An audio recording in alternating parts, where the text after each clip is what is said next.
Hello! అందరికీ నమస్కారం అండి. అందరూ ఎలా ఉన్నారు? రేపు హోలీ పండగ కదండీ! మీ అందరికీ హోలీ పౌర్ణమ శుభాకాంక్షలు.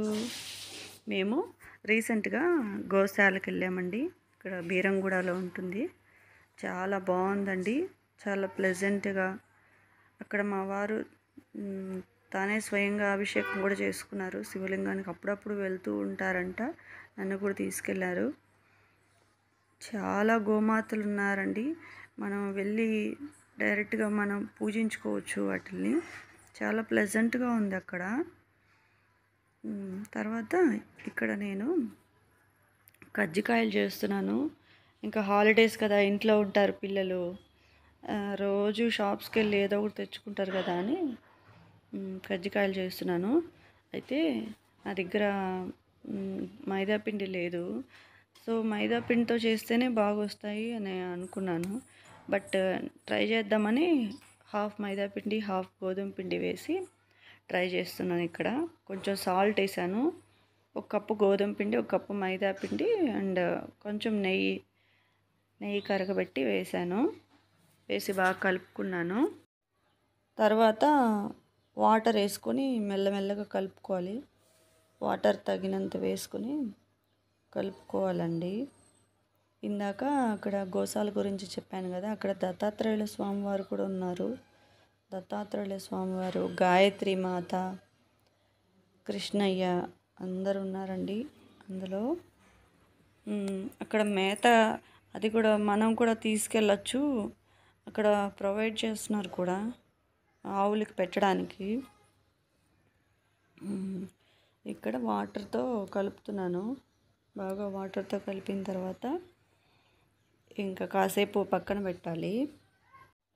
ఇంకా స్టఫింగ్ కోసం ఏ కప్పుతో తీసుకున్నానో పిండి ఆ కప్పుతోనే పల్లీలు, ఒక కప్పు పల్లీలు, ఒక కప్పు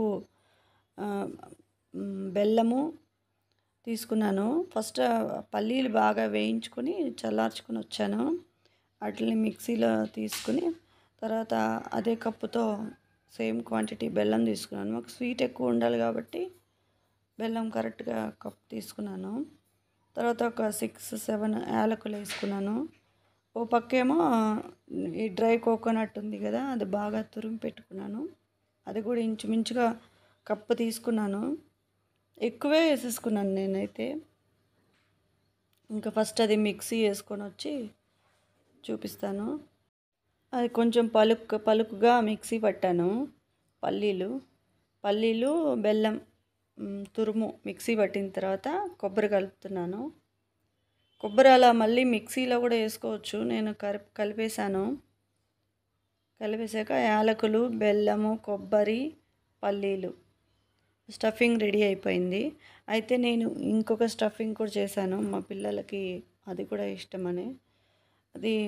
ఇది ఉంటుంది కదా సాయిపప్పుని ఏమంటారు, తినేశనగపప్పు, చట్నీ పప్పు ఉంటుంది కదా, అది ఒక కప్పు, చక్కెర ఒక కప్పు, అది ఇంకా డ్రై కోకోనట్ కొంచెమే ఉంది, అది కలిపేశాను. యాలకులు, అదొక మిశ్రమం తయారు చేశాను.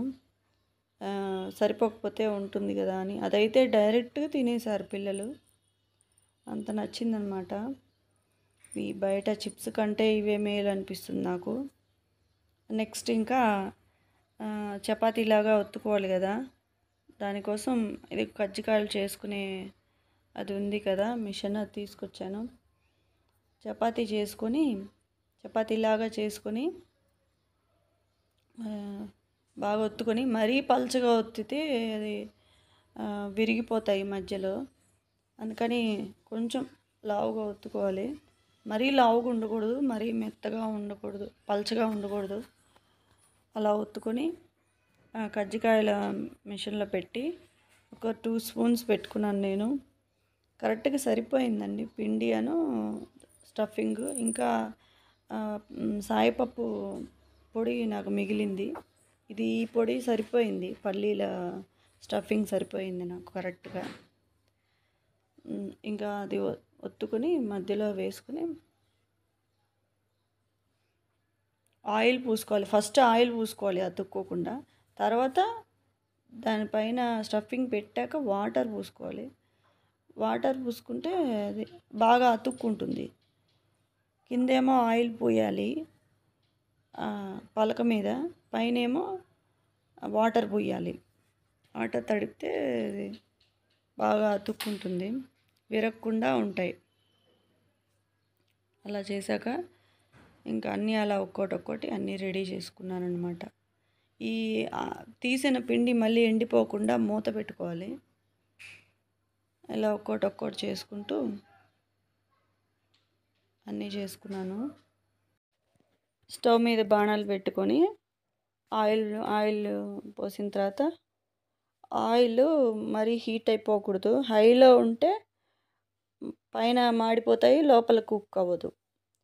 అందుకని ఆయిల్ వేసాక కొంచెం హీట్ అయ్యాక సిమ్లో ఉంచుకొని కొంచెం సేపు మీడియం ఫ్లేమ్లో అలా చూసుకుంటూ బాగా కుక్ చేసుకోవాలి. ఒకసారి నేను చిన్నప్పుడు సొంతగా ట్రై చేశాను అనమాట. హైలో పెట్టేసి గబగబా కాల్చేసాను. ఇదేంటి పూరీలాగా గబగబా అయిపోతున్నాయి అనుకున్నాను. తర్వాత ఓపెన్ చేస్తే లోపలంతా పచ్చిగా ఉన్నాయన్నమాట. అదే ఫస్ట్ టైం చేయడం. తర్వాత ఎక్స్పీరియన్స్ అయింది నాకు. ఇవి సిమ్లో పెట్టాలి, సిమ్ టు మీడియంలో వేయించుకోవాలని అప్పుడు అర్థమైందనమాట. ఎక్స్పీరియన్స్ వస్తుంది కదండి మనకి. నెక్స్ట్ ఆయిల్ కొంచెం కాగిన తర్వాత 1 or 2 వేసుకుంటూ మళ్ళీ అది కదిలిస్తే స్టఫ్ బయటకు వచ్చేస్తుంది, పగిలిపోతాయి. ఇంకా బూరెలు ఎలా వేయించుకుంటామో అలాగే కదలకుండా జాగ్రత్తగా వేయించుకోవాలి. ఎక్కువ నెయ్యి ఎక్కువైనా మళ్ళీ అది మెత్తగా ఉంటాయి. నెయ్యి కరెక్ట్గా వేయాలి. అయితే లాస్ట్ టైం సంక్రాంతికి మైదా పిండితో చేశాను, చాలా బాగా వచ్చాయి. అయితే మైదా పిండి ఆరోగ్యానికి మంచిది కాదంటారు కదా, అందువల్లే గోధుమ పిండితో చేశాను. కొంచెమే ఉంది కాబట్టి కొంచెం ఇది కలిపి చేశాను. ఇలా రెండు వేసుకుంటూ బాణట్లో సిమ్ టు మీడియం అడ్జస్ట్ చేసుకుంటూ వేయించుకున్నాను. లోపల బాగా కుక్ అవ్వాలి కదా అని. బూరెల్లాగే అండి, పగిలితే మళ్ళీ బయటకు వచ్చేస్తుంది, మొత్తం ఆయిల్ అంతా వేస్ట్ అయిపోతుంది మనకి. అదేవిధంగా అవి కూడా నల్లగా అయిపోతాయి.